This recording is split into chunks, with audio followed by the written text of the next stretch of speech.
Brazen.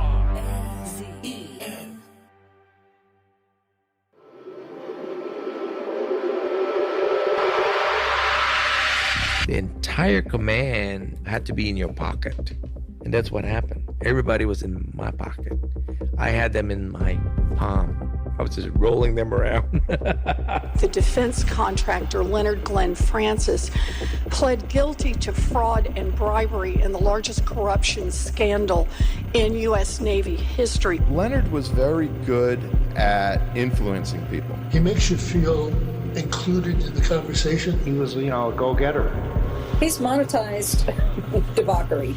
He just really made it an empire. I must have been naive, how I didn't see this, how I did not realize what they were doing. His intention was certainly to intimidate me. He always threatened me and my family. Fat Leonard. Fat Leonard. Oh, Leonard. He's heard from Leonard. Big boy. Fat Leonard. Fat Leonard. He's very dangerous. He's very evil person. I mean, I pretty much sealed my fate with my marriage in the fact that I've turned over every dirty little thing I could. They came running in with guns blazing. Leonard does deserve to go to jail, right? Yeah. I mean, he's pleaded guilty. Oh, yeah. Oh, definitely. If the Navy would have charged every officer or admiral that were involved with me, the Navy would not have any more admirals left in the Navy. There is at least some popular perception of what we would call different spanks for different ranks. When they look up and see an admiral who was able to retire with full benefits and just got a mean letter, that doesn't feel like an even-handed way to treat this.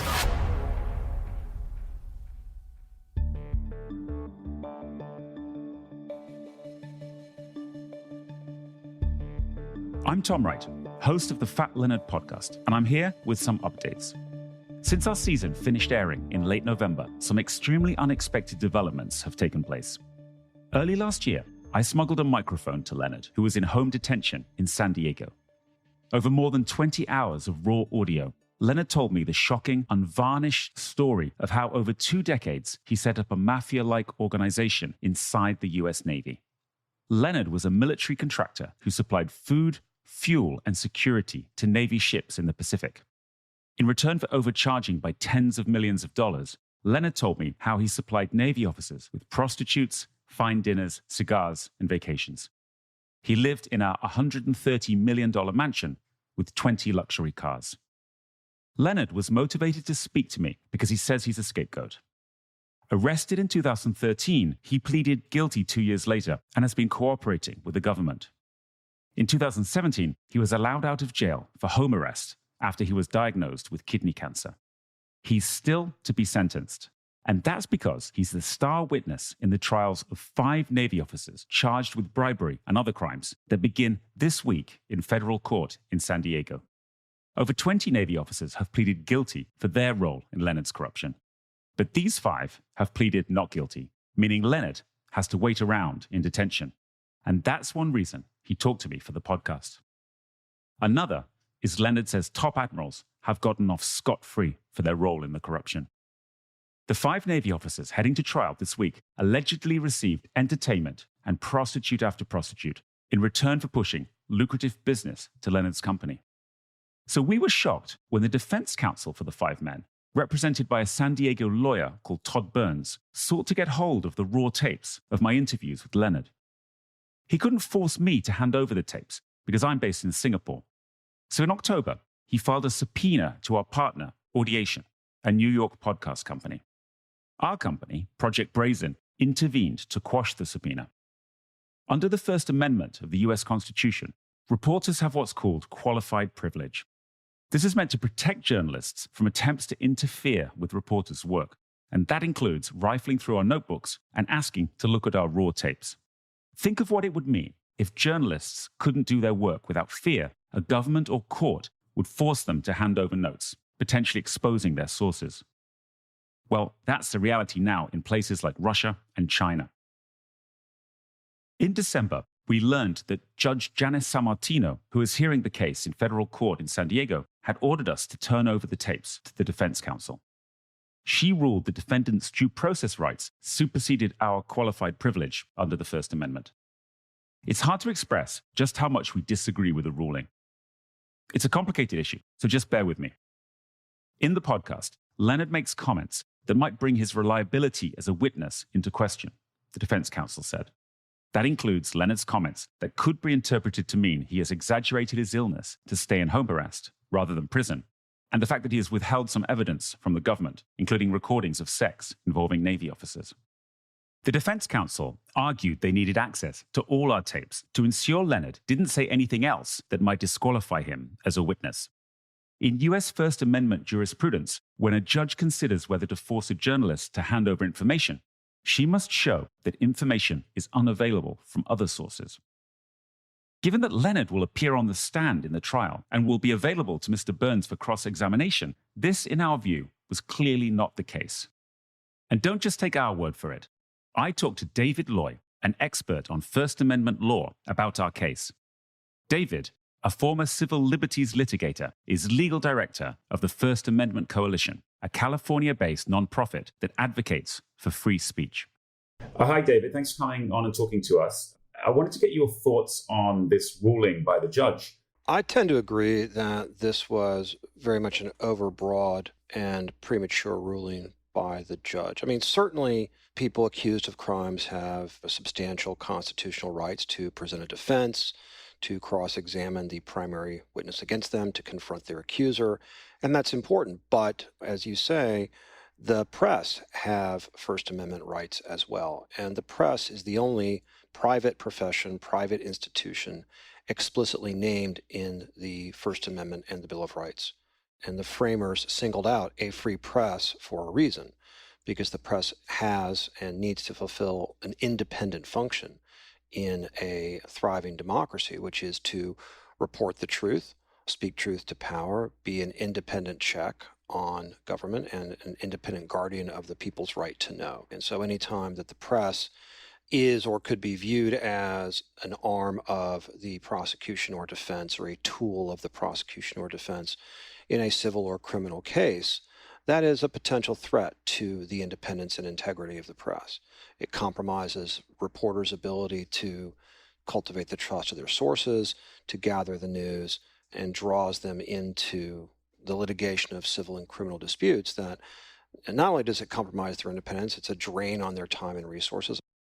One issue that's bothered me is this idea put forward by the defense counsel in their subpoena that we would have somehow left out juicy material from my interviews that would disqualify Leonard as a witness. Of course, I did not do that. And the fact that one of the Navy officers involved in subpoenaing our tapes has since pleaded guilty and won't even stand trial shows his counsel found nothing of importance in the raw tapes. The decision whether people plead out or not is governed by a multitude of factors and circumstances, but yeah, it does cause one to wonder how earth-shattering the outtakes might be. And I presume that you, as a reporter, if you had anything in the interviews that was of great significance to the government's case, I think you would have a motivation and an institutional interest to publicize your best material. You're not going to hold back anything that is of significant interest or significant value to reporting on this case. So it's something the judge seems to overlook. Well, that's what I find so offensive about the ruling. It's like, why would I have held back Leonard impeaching himself as a witness from the podcast? That's what we do. We were inspired to do this podcast and spend months and months working on it because we believe there's been a cover-up in this case, that it hasn't been fully litigated, and that a lot of very senior admirals in the Navy who were involved with Leonard got off scot-free. So that's the motivation and the importance of journalism. And that the idea that then we would collude with Leonard to hide some of his statements is just ridiculous and offensive to us as journalists. The judge ruled that Leonard, cross-examined on the stand, could have said I had taken him out of context regarding any comments that undercut his reliability as witness against the 5 Navy officers. But even if that was the case, the judge could then have ruled for us to turn over relevant portions of our raw tapes, David says. If anything is going to be released at all, it should be done in a much more surgical manner, as you say, much more granular, much more precise, to do as little damage as possible to the interests of the press in reporting the news, while also respecting the defendant's right to a fair trial and cross-examine the accuser. The problem with that, of course, is that it would have made for a less efficient trial proceeding. In the process, the judge trampled on press freedom. It is disturbing that this particular judge does seem to have just skipped over and effectively minimized and degraded the value of an independent press in this particular ruling. It's disturbing that there are at least some courts or some judges willing to disregard the importance of a robust and independent free press. So I certainly don't think that we're over the cliff by any stretch, but I think it's important to be appropriately concerned about any potential early warning signs that there's any weakening or potential weakening in the foundations of the First Amendment. But it's not all bad news. Our podcast also shone a light on the misogyny in the Navy. Leonard didn't just organize orgies for Navy officers. He acknowledged in the podcast to helping cover up sexual abuses by officers, paying off women and police in far-flung ports. Don Christensen, a former chief prosecutor of the Air Force, is president of Protect Our Defenders. He says our podcast helped to inform the debate in the U.S. Well, I think it's really exposed to a lot of people who had kind of denial to the extent of misogyny in the military. It's just seeing naval officers accept prostitutes as a bribe to give up secret information, I think shocked a lot of people. And then a huge disappointment that accountability is coming through the Department of Justice instead of the military. And the fact that so many high-ranking officers seem to have no accountability. After years of fighting for more accountability, Protect Our Defenders, another group, scored a major success in December when Congress agreed to a new defense bill that changes the way the military prosecutes sexual assault. In the past, military commanders have decided whether to push ahead with prosecutions of men within their chain of command. In many instances, this meant sexual assault cases were dropped. The new rules, which are being brought in over a 2-year implementation period, hands that power to an independent military prosecutor outside of the chain of command. We've been engaged in a 10-year battle to reform the military justice system. It's unlike any other justice system in the country, where instead of prosecutors making decisions, commanders make decisions. Commanders often know the accused, or through the chain of command, they know the accused. So finally, after that 10-year struggle, this year we got legislation for probably 11 most serious common crimes we have in the military. We're going to be outside of the chain of command and brought into an independent prosecutor's office to determine whether or not someone should be prosecuted. Congress began to investigate a decade ago, but continued high rates of sexual abuse and the murder of a female soldier, Vanessa Guillen, in Fort Hood in 2020 after she was sexually harassed, added to pressure for action in December, Don says. It's still a problem. Sexual harassment is still very high. The surveys show that it's about 25% of women say they were sexually harassed in a year. At the service academies, we're developing our new future leadership. Sexual harassment for women was 50% each academic year. So if you have an environment where you have a lot of sexual harassment, you're going to have a higher rate of sexual assault. So they just weren't solving the problem, despite all their assurances to Congress they would solve the problem. Don is hopeful the appointment of independent prosecutors to decide on whether to move forward with sexual assault cases will make a big difference. This is a massive change for the military justice system. That's something that I hope personally will get us to a better place. And I also hope will bring better faith in the process to those who've been victimized in the military. And finally, I just wanted to give you an update on some of the women who suffered at the hands of Leonard. In episode 6, we profiled Morena de Jesus, the mother of 2 children with Leonard. Morena told us the chilling story of how Leonard abducted the children. Leonard was proud of how he was raising the children alone in house arrest in San Diego as he awaited this week's trials, and after that, his own sentencing. How the US government allowed this to happen, despite court orders in Singapore and the Philippines for their return to Morena, is unclear. The US DOJ declined to answer questions. Since Morena's episode aired, she's filed a lawsuit in the US for access to her children, whom she hasn't seen in a decade. They are both teenagers.